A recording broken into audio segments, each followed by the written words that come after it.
Assalamualaikum warahmatullahi wabarakatuh. Kami dari kelompok 1 yang terdiri dari saya sendiri, Vega Muceriati. Yang kedua ada Sadam Al-Ghazali dan yang ketiga ada Susrini. Berikut PPT-nya. Kita akan membahas tentang profesi pendidikan dan tenaga kependidikan yang akan dibacakan oleh Sadam. Konsep profesi guru sebagai guru dalam bahasa Sangka. Maaf. Konsep profesi guru sebagai tenaga pendidik dalam perspektif akademik dan yuridis. Konsep profesi dosen sebagai tenaga pendidik dalam perspektif yuridis.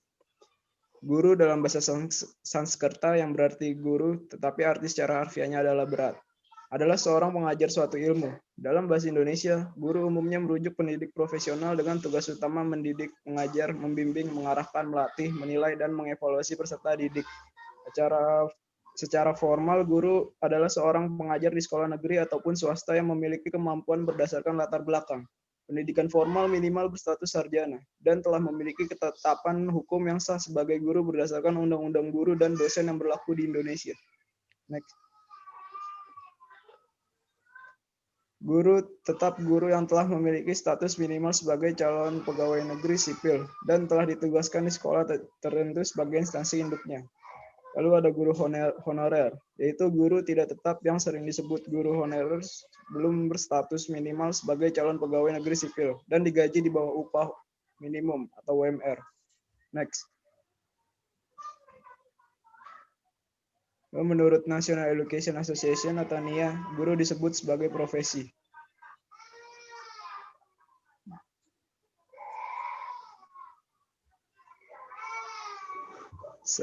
Lalu sebagai sebuah pekerjaan profesional, guru telah memiliki syarat-syarat pokok, yaitu pekerjaannya ditunjang oleh suatu ilmu tertentu secara mendalam yang hanya memungkinkan didapatkan dari lembaga pendidikan yang sesuai.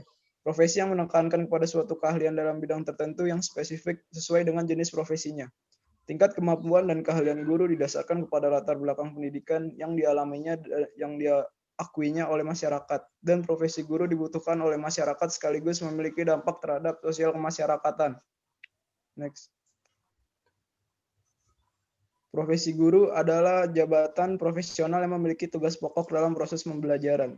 Uraian tugas pokok tersebut mencakup keseluruhan unsur proses pendidikan dan peserta didik. Tugas pokok itu hanya dapat dilaksanakan secara profesional bila persyaratan profesional yang ditetapkan terpenuhi. Dilanjut dengan saya sendiri. Konsep profesi guru sebagai tenaga pendidik perspektif akademik.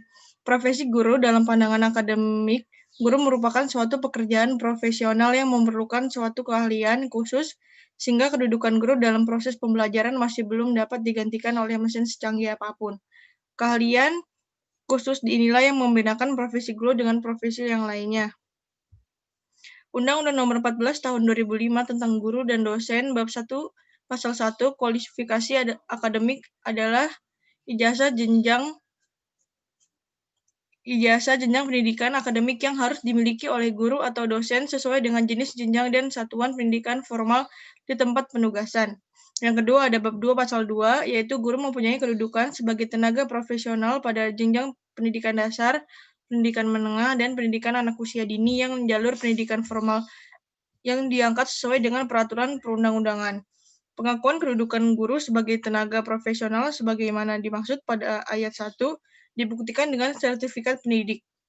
Yang ketiga ada Bab 2 Pasal 4 kedudukan guru sebagai tenaga profesional sebagaimana dimaksud dalam Pasal 2 ayat 1 berfungsi untuk meningkatkan martabat dan peran guru sebagai agen pembelajaran berfungsi untuk meningkatkan mutu pendidikan nasional. Konsep profesi guru sebagai tenaga pendidik dalam perspektif yuridis. Undang-Undang RI Nomor 14 Tahun 2005 tentang Guru dan Dosen Bab 4 Pasal 8. Pasal 1, profesi guru dalam pandangan yuridis, guru adalah salah satu dari profesi tenaga kependidikan. Tenaga kependidikan adalah anggota masyarakat yang mengabdikan diri dan diangkat untuk menunjang penyelenggaraan pendidikan. Tenaga kependidikan meliputi tenaga pendidik, pengelola satuan pendidikan, pemilik, pengawas, peneliti, dan pengembangan di bidang pendidikan, pustakawan, laboran, teknisi sumber belajar, dan penguji. Guru adalah pendidik profesional dengan tugas utama mendidik, mengajar, membimbing, mengarahkan, melatih, menilai, dan mengevaluasi peserta didik pada pendidikan anak usia dini, jalur pendidikan formal, pendidikan dasar, dan pendidikan menengah. Guru juga diakui mempunyai kedudukan sebagai tenaga profesional yang dibuktikan dengan sertifikat pendidik. Dilanjut, Susrini.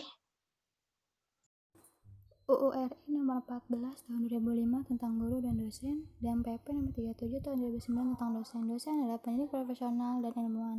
Tugas utamanya adalah mentransformasikan, mengembangkan, dan menyebarkan iptek dan seni melalui pendidikan, penelitian, dan pengabdian masyarakat.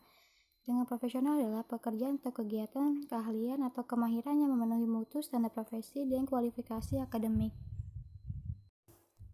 Kedudukan dan fungsi dosen untuk meningkatkan martabat dan peran dosen sebagai agen pembelajaran, pengembangan iptek dan seni, serta mengabdi kepada masyarakat, berfungsi untuk meningkatkan mutu pendidikan nasional. Di sini ada dua tipe dosen, yaitu dosen tidak tetap, yaitu bekerja tidak penuh waktu, atau dosen kontrak, atau dosen biasa. Sedangkan dosen tetap adalah bekerja penuh waktu yang berstatus bertenaga pendidik tetap. Hak dan kewajiban dosen. Yang pertama, menjunjung tinggi peraturan perundang-undangan, kode etik, nilai agama, dan etika. Yang kedua, meningkatkan dan mengembangkan kualifikasi akademik. Yang ketiga, merencanakan, melaksanakan, dan mengevaluasi PBM. Yang keempat, kebebasan meningkatkan kompetensi. Yang kelima, kebebasan penilaian kelulusan peserta didik. Dan yang terakhir adalah kebebasan berserikat dalam organisasi profesi. Standar pendidik yang pertama itu landasan filosofis, yang kedua landasan yuridis, yang ketiga landasan konseptual, dan yang terakhir adalah kondisi pendidik di lapangan.